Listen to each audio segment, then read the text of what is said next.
हमारे पिताजी एक प्रसंग सुनाते हैं। एक बार एक बहुत बड़े सेठ जी थे, बहुत पैसे वाले थे। उनके 4 पुत्र थे। 4 पुत्रों ने देखा कि पिताजी की इतनी संपत्ति अभी तक बंटवारा नहीं किया इन्होंने, और ये बूढ़े बड़े हो गए, कभी भी जा सकते हैं। कहते थे कि पिताजी थोड़ा हिस्सा क्या है बता जाओ, बता देंगे। एक दिन जो सेठ जी थे, मृत्यु का समय आया, तो भागवत जी में वर्णन है कि जब मृत्यु, सहज मृत्यु आती है ना, जीवन अंत होता है पूरा जीवन जीने के बाद, अकाल मृत्यु नहीं, सहज मृत्यु। सहज मृत्यु पाने वाले व्यक्ति की मृत्यु जब होती है तो कंठे गुरगुरायते, अंतिम क्षण में गुर गुर करता है गला, और उतनी देर क्या होता है, उसके नेत्र बंद हो जाते हैं। अपने जन्म से लेकर के अभी तक का पूरा जीवन उसको दिखाई दे जाता है कि मैंने क्या किया। आज आपसे पूछा जाए कि आपने, कोई यहां 60-70 वर्ष के बैठे हो, उनसे पूछा जाए 15 साल की उम्र में क्या हुआ था, याद नहीं। हमसे पूछा जाए बताओ 8 साल की उम्र में क्या था, याद नहीं। लेकिन अंतिम क्षण में सब याद आ जाता है, सब याद आ जाता है। आप स्कूल में आपका मित्र कौन था, कॉलेज में आपका सखा कौन था, कहां क्या खाया था, नाश्ते में आज से 25 साल पहले क्या पाया था, यह भी याद आ जाता है। लेकिन आपने बड़ोदरा में कथा सुनी थी, ये याद नहीं आएगा। आपने गिरिराज जी की परिक्रमा करी थी, ये याद नहीं आएगा। मतलब आपके माइंड रूपी जो हार्ड डिस्क है, उसमें से भक्ति का फोल्डर डिलीट हो जाता है अंतिम क्षण में, वो याद नहीं आता। जिसकी मात्रा ज्यादा होती है, आप कभी जैसे आधुनिक फोन यूज करने वाले भाई लोग कभी कभी स्टोरेज चेक करते हैं, तो जो चीज सबसे ज्यादा होती है वो रेड होता है पूरा, और जो चीज आपके फोन में सबसे कम है वो ग्रीन होगा, ब्लू होगा, येलो होगा, पर जो सबसे ज्यादा मात्रा में है वो पूरा रेड होता है। ऐसे ही आपने अपने संपूर्ण जीवन में सबसे ज्यादा क्या किया, वो रेड होता है, बाकी सब तो धीमे धीमे धीमे होते हैं, दिखाई देते हैं। ऐसे ही अंतिम क्षण में आपने अपने जीवन में सबसे ज्यादा क्या किया, वही याद आता है आपको। ठाकुर जी का स्मरण नहीं होता, आपको यही याद नहीं आता, और फिर मृत्यु हो जाती है। फिर वो वही जो रेड सेक्शन था वही भोगना पड़ता है। फिर अंत में नारायण का स्मरण हो जाए, ये बहुत मुश्किल है, बहुत मुश्किल।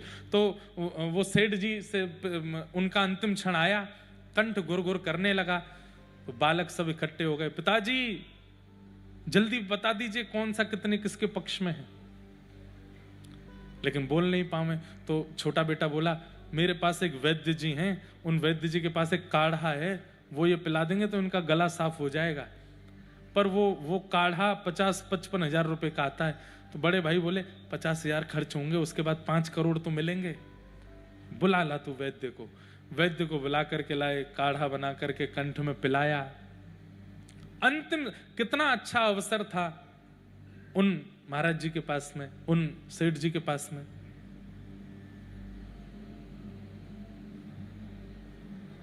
विमान जा रहा है, 4 दिन में आज ही जा रहा है।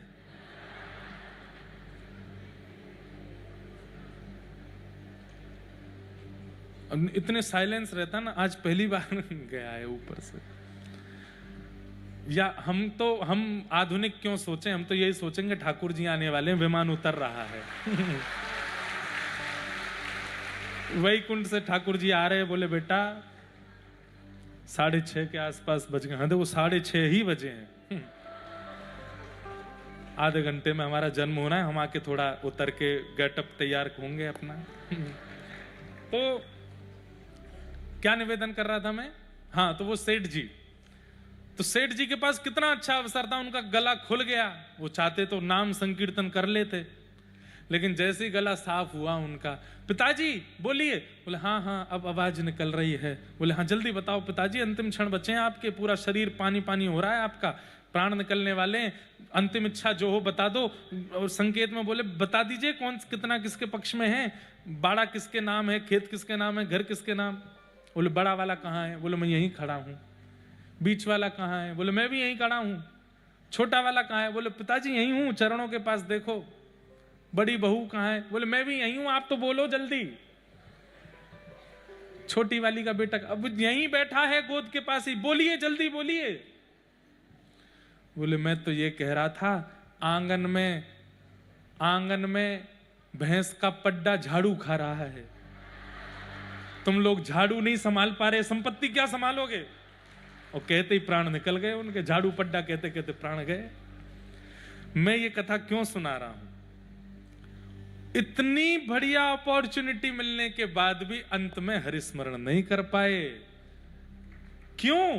क्योंकि जीवन भर नहीं किया।